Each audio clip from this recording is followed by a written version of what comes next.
Салам алейкум, Лизгер. Сейчас я хотел бы показать, как правильно добавлять новость на сайт. То есть не просто добавлять новость, да, а как правильно это делать. Вот мы видим, здесь стоит новость. Это в категории горячие новости. Это я вам объясню попозже. Вот у меня есть тема, которую мы будем загружать. Вот есть картинка. Картинка, как мы видим, большая. То есть важно очень работать с картинками. Значит, мы эту картинку будем присваивать. То есть сначала мы изменим размер. Вот такой выбираем, чтобы не загружать сайт. Потом уберем ненужный нам логотип. Сохранить. Можно это на фотошопе. Вот так, да? Нажимаем на черную. Выбираем этот. И мы ее уничтожаем. Уничтожили. Теперь будем ее присваивать. Нажимаем на эту. Заданной пропорции. Нормальной обычно стоит. Да, заданной пропорции нам нужно. 190 на 140 это наши пропорции сайта. Мы ее будем вот так. То есть берем, кадрируем. Можем повернуть холст по горизонтали. Картинка, в принципе, уже наша.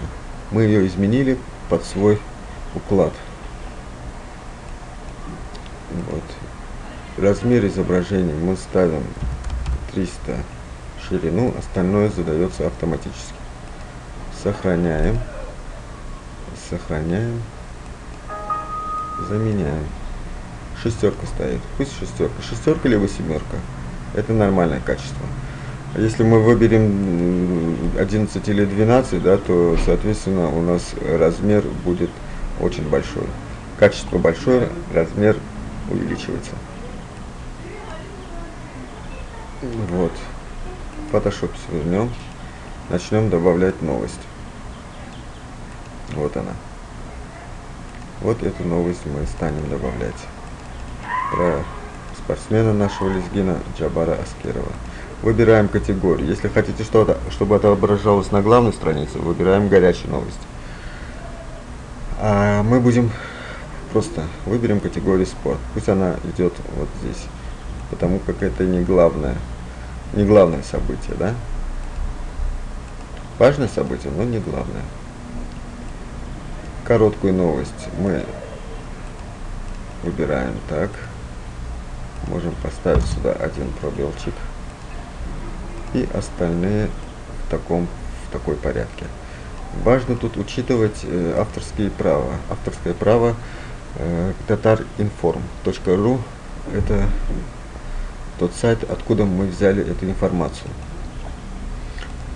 Соответственно, мы не будем нарушать авторские права.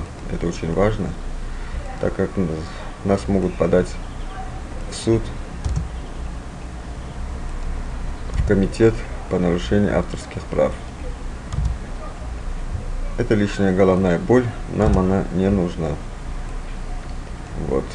Если новость это наша, да, соответственно, тут пишем Лезгинский национальный портал или Лезгинское инфоагентство. Значит, мы теги будем вписывать так, Джабар Аскеров, да, либо лезгинские спортсмены. Что мы делаем тут? Пока эти ячейки не трогаем. Ставим сюда галочку, чтобы никто не видел, как мы редактируем новость. Выбираем файл, она у нас на компьютере стоит, мы ее уже, вот она. И открываем. Соответственно, добавляем. Новость добавлена. Она у нас вот здесь, новости. Но главную картинку мы не добавили. Значит, мы что делаем? Копируем URL картинки, идем на редактирование материала, Вот эту самую картинку ставим вот сюда. Сохраняем. Вот в принципе и все. Вот в принципе и все. Нажимаем новость, и как положено она отображается. Она будет отображаться и в 8 колонке, в колонке 8 новостей, вот здесь. И соответственно будет идти вот такими же размерами, то есть она не будет выходить за рамки. Что мы делаем? Вот после того, как вы станете администратором, да, у вас появится вот эта фишка, конструктор. Ее ни в коем случае не трогать, потому что дизайн может слететь. Дизайн может слететь, она вам вообще не нужна, ее просто не трогайте и все. Вот. Что еще осталось? В принципе все. В принципе все. Да, все. Ну, это был первый урок. Там еще дальше я кое-что, еще один какой-нибудь видеоролик сделаю, чтобы показать вам, как правильно добавлять либо видео, либо еще что-то. Вот в принципе и все.